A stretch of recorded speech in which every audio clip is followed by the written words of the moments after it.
बाकींची काय नाव माहिती नाही. गुलाब आचारी आणि गुलाब आचारी म्हणून. गुलाब आचारी नाव दिले ते आचारी काम आचारी स्वयंपाकाचे दोन्ही काम करतात.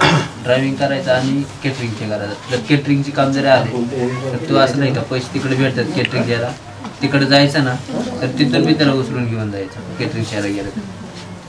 हां मग तिकडलं बी राहायचं आणि इकडे येऊन जायचं असं करायचं. ते इकडे बी करू देत नाही काय नाही. एवढ्या मधल्या काळात कधी कुणाला भेटलेच नाही तुम्ही कार्यकर्त्यांना किंवा काय एवढा मोठा संघ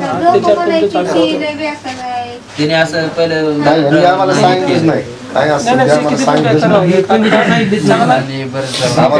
बरं का दळवे साहेब, याच्यात मेन बात काय आहे, इथल्या स्थानिक पोलीसवाल्याला ह्यांचं रिमांड न घेण्याच्या ऐवजी मेन अंमलदाराचा ऑफिसर आहे त्याला लाखो रुपये देतात आणि त्याचं तोंड बंद करतात, हे काय तपास करीत नाही.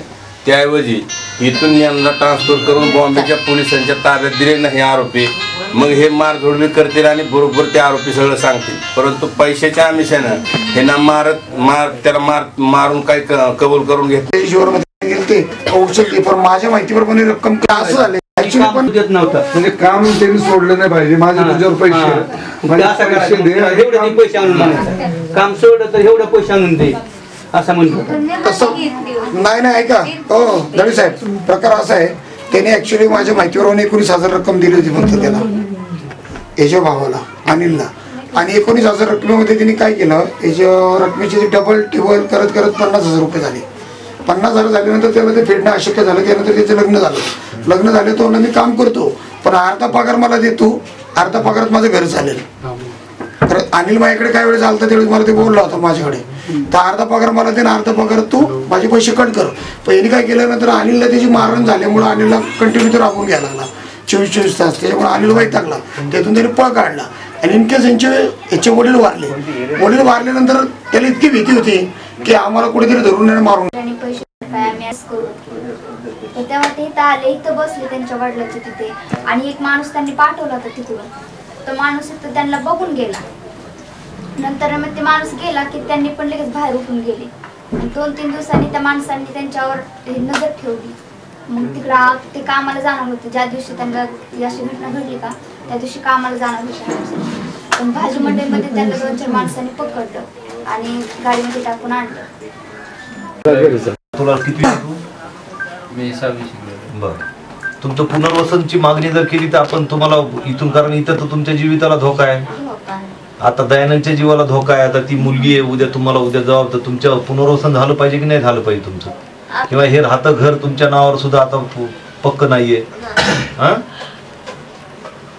मागासवर्गाच्या वतीनं 50,000 रुपयाची मदत तुम्हाला मी जाहीर करतो आज. तुमच्या कुटुंबाला आणि त्याची डिपॉझिट मी निशाच्या नावची याच्यातल्या मयताची म्हणजे अनिलची मिसेस आहे त्यांच्या नावाने आम्ही डिपॉझिट करू. 2 व्यक्तीच्या ह्याच्यातल्या मिळून जाईल. पण ती मिळेल की तुम्हाला डिपॉझिट म्हणून मिळेल, तुम्हाला हातामध्ये याच्यातली मिळणार या विश्वास नाही. हा हे तुम्ही बोल त्याला कडक शासन झालं पाहिजे, त्याला फाशीची शिक्षा झाली पाहिजे ही तुमची मागणी आहे. एवढी माझी मागणी आहे. मला काय पैशाचे एवढं हे त्याची आशा नाही.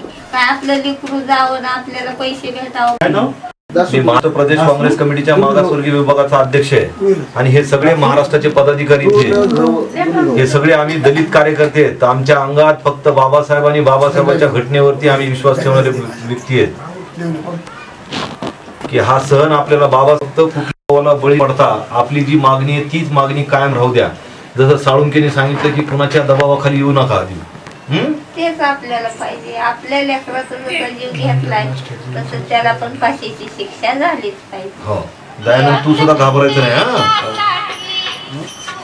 आणि सगळ्यांनी त्यांना बळ द्या. जे कार्यकर्ते समाजासाठी काम करते त्यांच्या पाठीमागे उभा राहा. त्यांनी एखादं चांगलं काम सांगितलं तर रस्त्यावरची लढाई लढण्यासाठी आपण जोपर्यंत मागणार नाही तोपर्यंत मिळणार नाही. म्हणतात की जोपर्यंत बाळ रडत नाही तोपर्यंत आई. पोलिसांची जाऊन भेटणार आणि वर्तमानपत्रात सुद्धा या तुमच्या ज्या काही मागण्या आहेत त्या मागण्या आणि मुख्यमंत्र्यांची मी तात्काळ भेट घेणार या 2-3 दिवसाच्या आतमध्ये, कारण गृह खातं हे मुख्यमंत्र्यांकडे. ठीक आहे. येतो.